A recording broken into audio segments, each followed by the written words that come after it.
Sleep is important for overall health. It is our body's way to make sure that we're resting. It's your body's way to kind of reset from the day. And patients who are not sleeping are not as healthy. And so what's exciting in our practice is that we can help patients get a better night's sleep by making them an oral device to help treat their obstructive sleep apnea.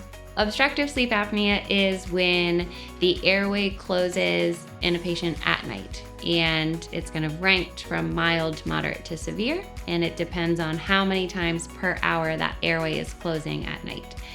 And what's exciting in our office is that we can help patients prevent that airway closure and thus keep them sleeping throughout the night. So one of the problems with obstructive sleep apnea is, if you're a mild case, anywhere between 5 to 15 times per hour per night, that airway is closing. And when that airway closes down, your body automatically reacts to try to open that airway up. So it often wakes you up, or at least it kind of puts your body into a flight or fight response because you're literally fighting to breathe. And so what we can do is we can create an oral device that's gonna pull that lower jaw forward. What that's gonna do, it's gonna pull that tongue forward and it's gonna keep that airway open.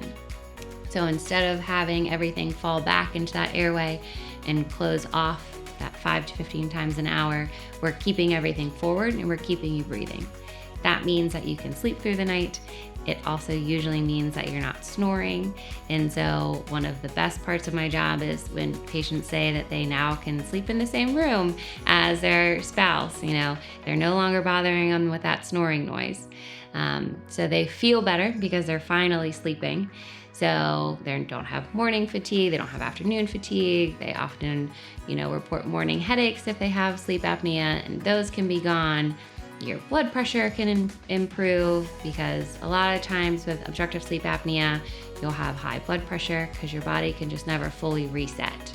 And so the goal with an oral device is that we're fixing that obstructive sleep apnea in order to make everything better. So ideally, we just want that overall health to be better and patients to be feeling good.